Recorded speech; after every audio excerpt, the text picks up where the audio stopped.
Aminin natin, ang sakit sa mata, no? Yung pag-scroll mo sa social media mo, punong-puno ng with honors, yung anak ni kumare mo.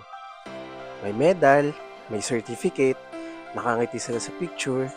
Pero ikaw, pagtingin mo sa report card ng anak mo, may pulang marka, may palakol.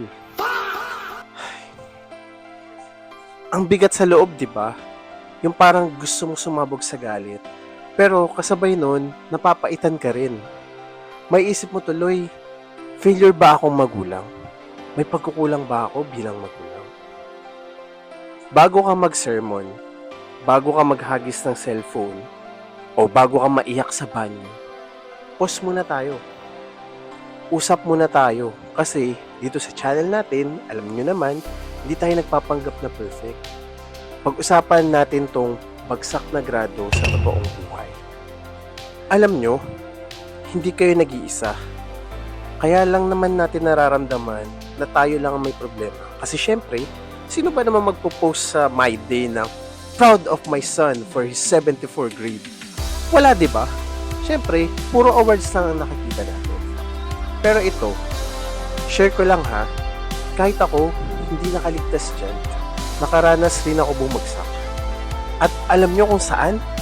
Sa favorite subject ko pa, sa math. First time ko yun nung second year high school ako. Tandang-tanda ko pa yung teacher namin. Laging may dalang gitara. Kanta lang siya ng kanta dun sa harap. Tapos kami, pinagbabasa lang niya ng libro. Siyempre nun, sinisisi ko yung teacher ko. Sabi ko, wala namang tinuturo eh. Pero the truth is, nasaktan lang talaga yung ego ko nun. Pero alam nyo, yung bagsak na yun, dun ako natuto mag-advance reading. Dun ako nag-double time. Napaisip rin ako. Pero, bago matapos ang bakasyon, naipasa ko naman yung subject. Ito yung masakit eh. Ito yung katotohanan na hindi sinasabi sa iyo ng school. Ang totoong laban, wala sa classroom. Witness tayo dyan as parents, di ba? Ilang valedictorian na ba yung kilala nyo na ngayon ay nahihirapan or hirap dumiskarte? At ilang pasang-awa naman na yung kilala nyo ngayon na ang galing-galing sa buhay? Huwag tayong masyadong mag-focus sa math, science, English. Subukan din nating tignan yung ibang galing ng anak natin na hindi yung nakikita ng DepEd. Baka hirap siya sa addition, pero pag sa drawing at pagbiblend ng colors, ang tindi ng imagination niya. Baka hindi siya mabilis mag-memorize, pero siya yung pinakamadiscarding bata sa bahay. Siya yung laging may solusyon pag may sira. O kaya, baka hindi siya mabilis magbasa, pero mabilis siyang matuto at gumaling sa sports o sa music, di ba? Pang world class. Yung street smart at grit o yung pagiging matatag, hindi yan nasusukat ng multiple choice sa exam, mga kadamay. Don't get me wrong, mahalaga na mataas ang grado kasi step yan para mapadali ang paghahanap ng magandang trabaho sa future, di ba?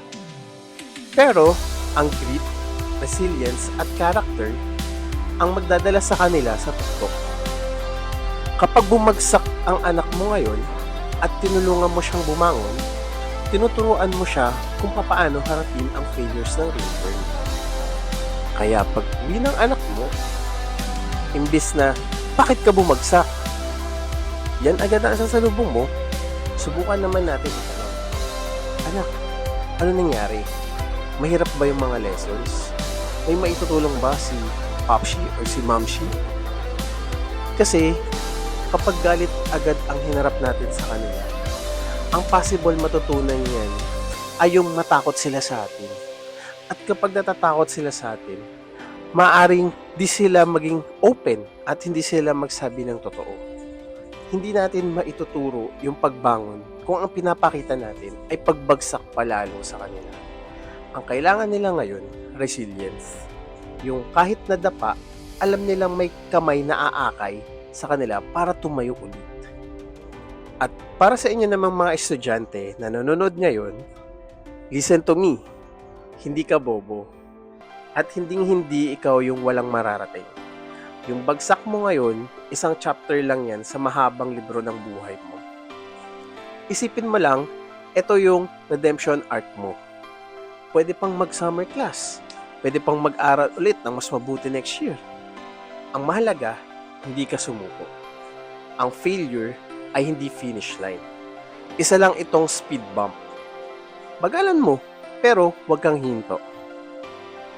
Kaya sa mga kapwa ko magulang, yakapin natin ang mga anak natin ngayon. Mas kailangan nila tayo kapag talunan sila kaysa kapag nananalo sila. Hindi tayo perfect parents at okay lang yun. Basta nandito tayo para sa kanila at para gabayan sila. Kayo ba? Ano yung kwentong bagsak ninyo nung bata pa kayo na napagtagampuyan nyo na ngayon? I-comment nyo naman sa baba para ma-inspire naman natin yung ibang magulang na nawawalan na ng pag-asa. Walang judgment dito puro pagmamahalan lang.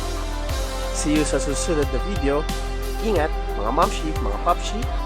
Saludo ko sa inyo, mga kadamay.